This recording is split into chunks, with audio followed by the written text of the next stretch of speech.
Hello folks, Fuzzfinger here, and in Final Fantasy IV today we're going to be taking on some Eidolon bosses. So hopefully that'll be fun. If you think it is, please don't forget to hit the like button, be subscribed to my YouTube channel, and let's get on with today's show.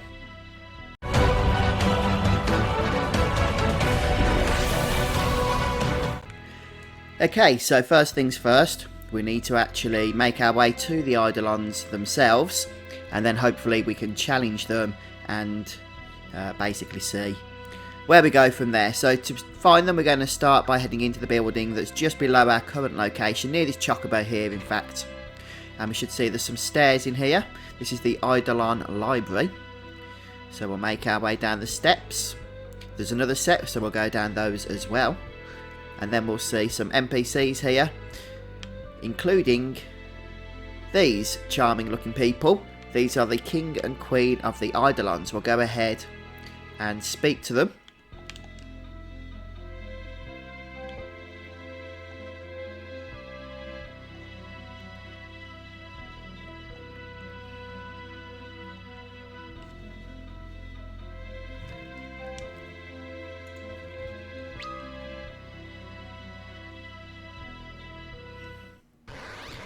Okay, so in this first fight against Asura, we need to stop her from casting healing spells, otherwise we'll never be able to out-damage them.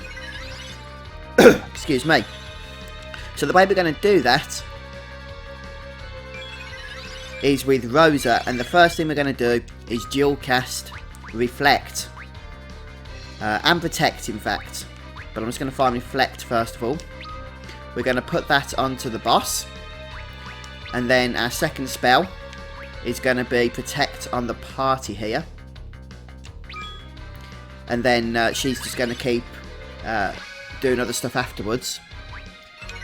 But next we're going to use Rydia. And Rydia is going to cast Dragon. That's pretty much what Rydia's going to do throughout the fight. She's going to do most of the damage. Kain can cast Cry.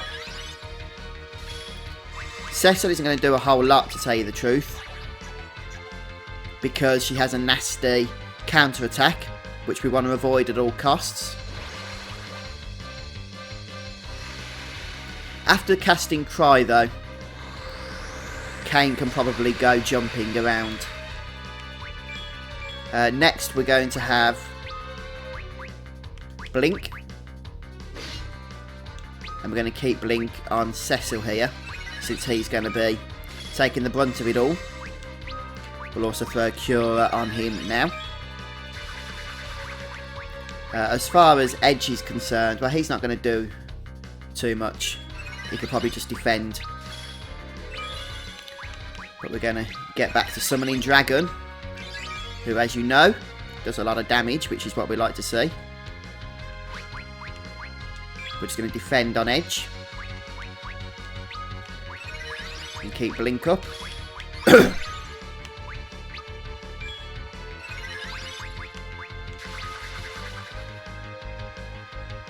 You might want to, oh, it's already still got it on, you might want to cast Haste on Rydia as well, so that we can get more of these dragons out. The boss has 21,000 health, so we're going to need apparently 4 casts to get this sorted. So if we go to dual cast here, we'll cast a Curagar on good old Cecil, if he needs that, I don't know. And we're going to cast Haste onto Rydia here. And the others can again just defend.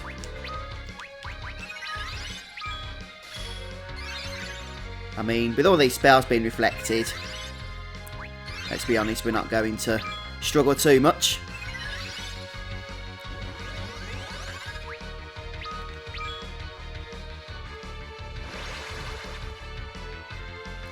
So one more dragon after this cast should do the job.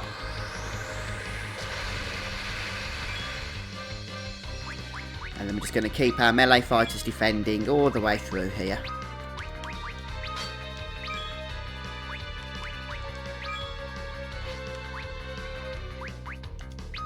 And I don't think we're going to need to do a whole lot else. Now.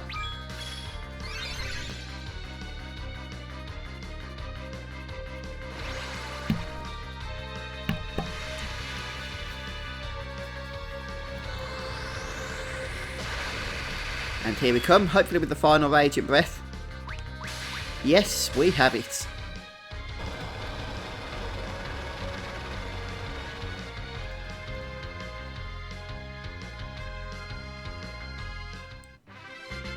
And that's the end of the first boss fight. And we get about 80,000 experience divided between the party members here. So a couple of levels is not going to be surprising to see.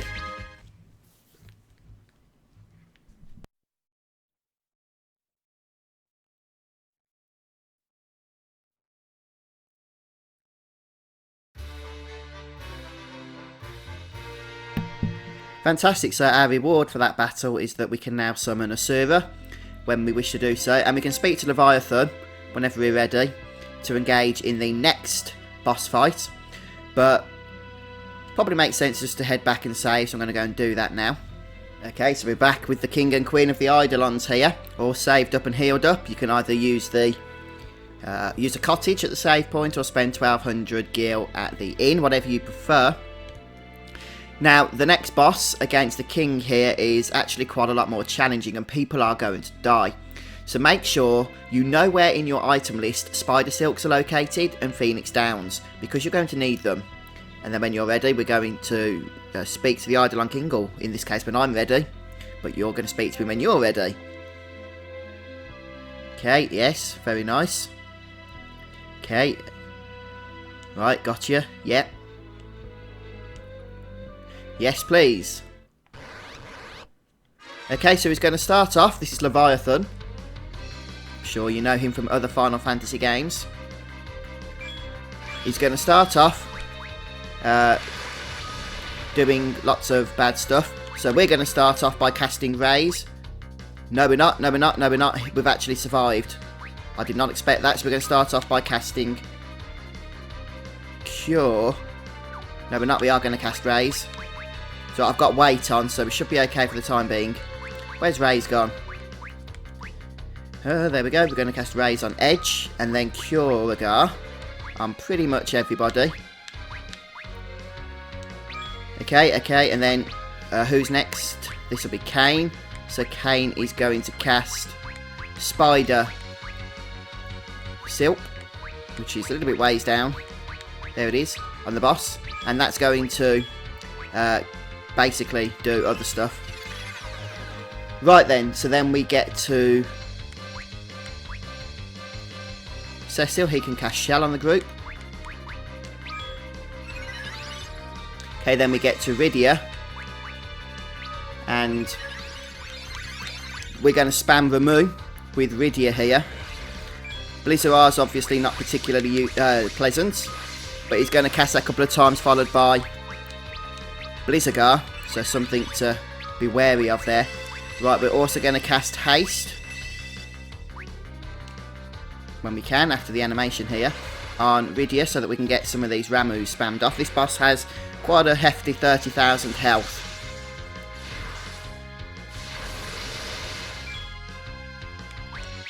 So, let's try that again, but we're going to be doing a lot of damage, which is nice. We're going to cast Haste on Rydia, and then we're going to carry on with Cure Regars on everybody. We need to keep health up. Very, very important that we do so. That Tidal Wave does a lot of damage, and you can hit it 3 times in a row. Make sure you get that Spider Silk off though, so that you get a reprieve between each of his attacks in order to heal up. I am surprised that we survived that attack. I mean, I'm quite happy about it as well.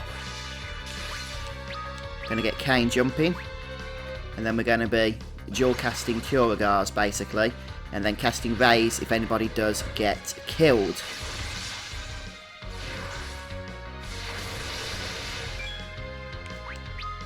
$7,000 damage now that he's got the Cry on him, which is pretty nice, isn't it? Pretty nice indeed.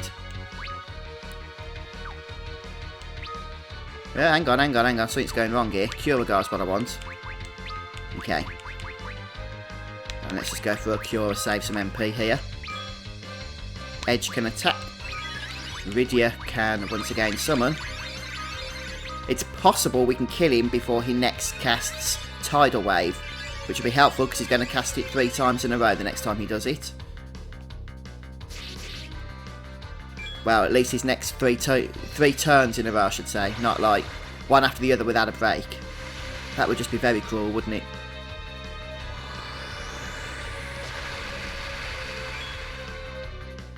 Okay, Cecil can attack.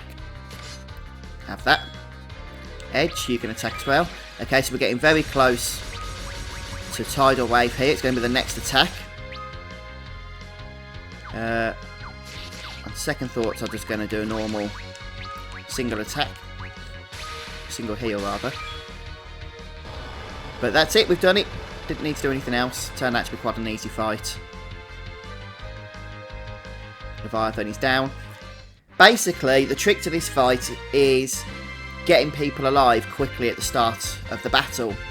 Because, 150,000 experience that guy gives as well. Very nice. Which is interesting because that's the amount of health he has as well, 30,000.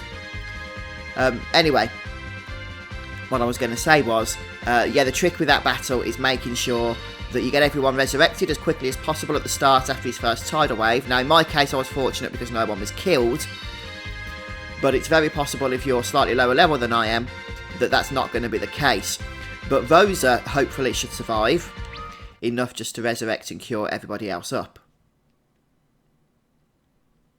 If Rosa does die, then I'm sorry, your levels are just not high enough.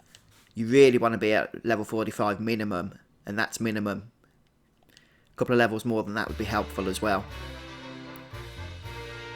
Anyhow, we can now summon Leviathan, which is all very exciting. 2 more summons added to the arsenal. But we're pretty much done in this location now.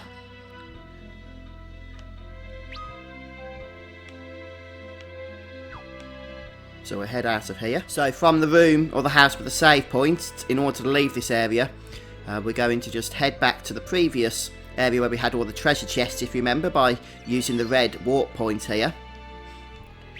And then we're going to just make our way around. You can go from to the right or the left here, doesn't matter. The goal is to reach this diamond square that we saw before. This is where we looted 4 chests from earlier. And I warned you not to use the blue warp because that would take you right out of the entire dungeon. You'd have to make your way back in. Well, now we can use it because we've collected everything we need to collect and we've fulfilled the purposes we came here for. And that will take us back to the entrance where we can fly back to the castle, the Dwarven Castle, and heal up at the MP pot for free. And then there's just one more brief thing we need to do before we can actually finally make our way to the sealed cave as part of the story.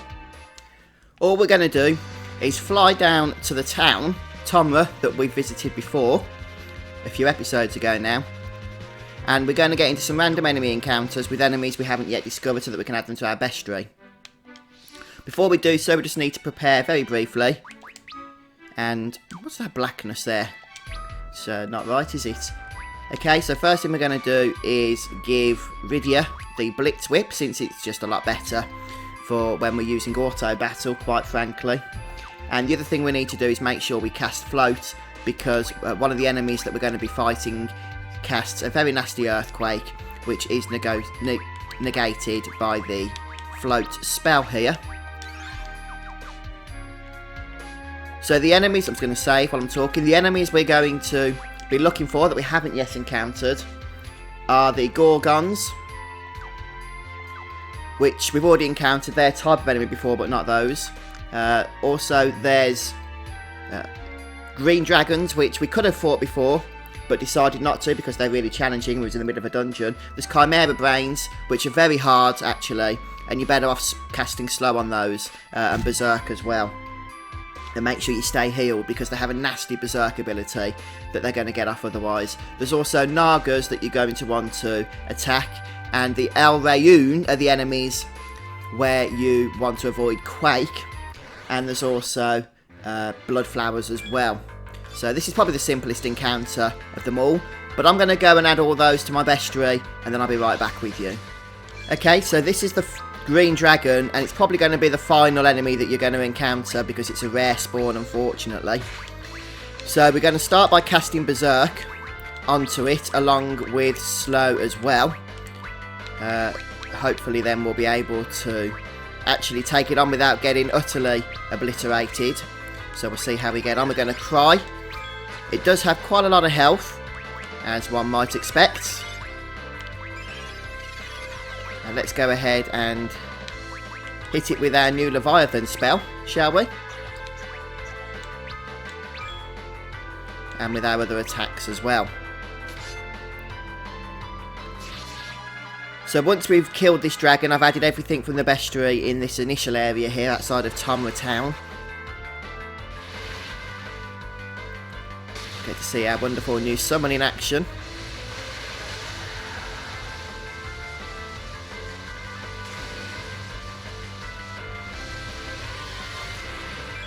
Awesome stuff. Very awesome stuff. Let's get some protects and cures going here. Cure on Cecil should do the job nicely. And then we're just going to go in with standard attacks, I think. In fact, I'm just going to risk going auto battle now. Hopefully we'll be well protected and cured and be able to take this green dragon on. There we go. If you don't cast Berserk on it, it's going to hit you with all kinds of nasty AoE thunder attacks, which you really do want to avoid.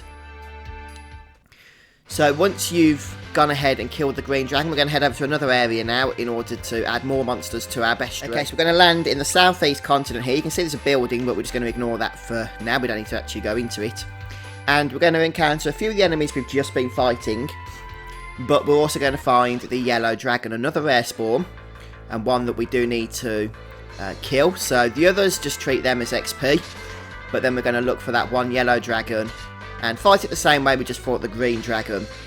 Right, so here's the yellow dragon, and fortunately I was able to get a preemptive strike, so I'm going to go for the same technique that we went for before, which is first of all casting Berserk on this fella here, followed by the all-important Slow, of course, and then we're going to Cry, and just do as much damage to it as well as possible, really.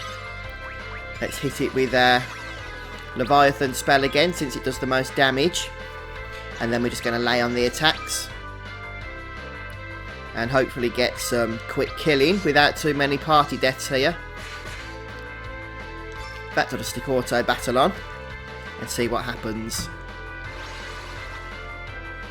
So I do like this Leviathan spell actually. I like the animation of it.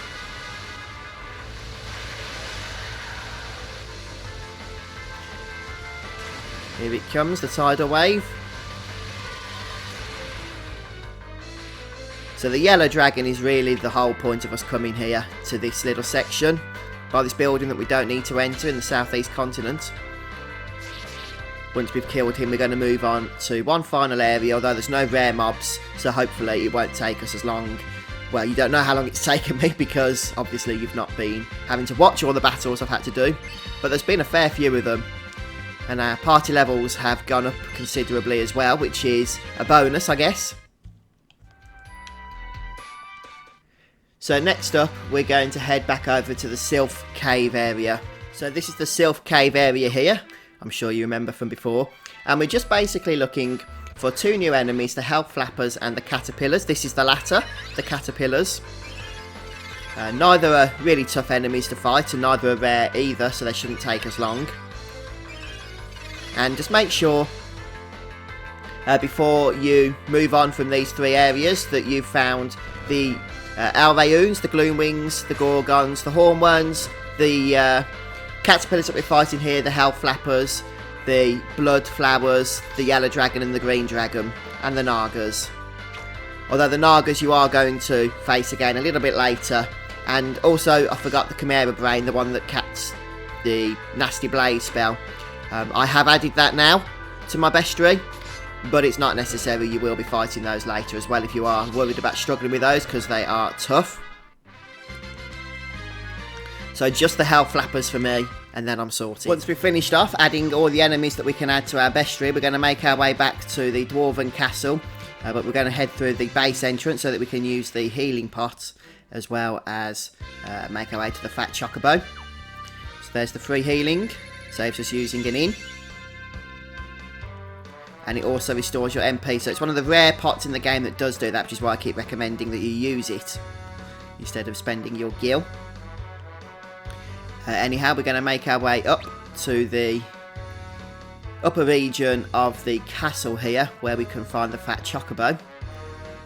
I'm sure you know your way around this place by now, but I'll guide you just on the off chance that you don't, for whatever reason. Here we go.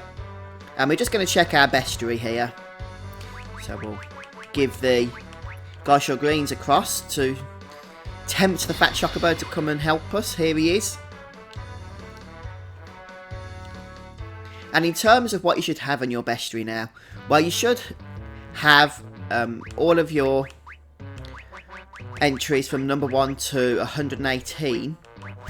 And that's a lot to go through, I know, but just so you can see what they all are, you can pause if you're missing any of these. The only one I am missing is number 45, which is a Floodworm. And that's a rare enemy encounter, which you might remember from a good few episodes ago now that I didn't actually find. So I do need to go back and get that one. But you should have that anyway. It's only because I had to give up farming at the time. I could not be bothered to continue on. But as you can see, I've got everything else up to 118, which is the Thunder Dragon that we just... actually, no, that's not the dragon that we just fought. That's the dragon from the Passage of the Eidolons. The one we just fought with the Yellow Dragon, which is this 120. So don't worry about 119. We'll be coming to that later. And also, you might have the Chimera Brain, which is 122. One of the other ones that we just fought. Although I did say you didn't have to fight it there and then. We'll also encounter it later. And then the only other thing that you'll have are the boss encounters from 154 onwards. And you'll have all of those if you've been following my walkthrough and have killed everything in terms of bosses such as Asura and Leviathan. But that's it for now, guys. So the remaining 27% we will find in due course. But anyway, folks, that's going to be it for today's episode. So I've done a fair bit of farming. Need to go and just basically push my head through a wall, I think, or something to wake up a bit. But thanks for joining me. If you've enjoyed what you've seen, don't forget to hit the like button and come back again soon for more Final Fantasy IV. Cheers, folks. See you later.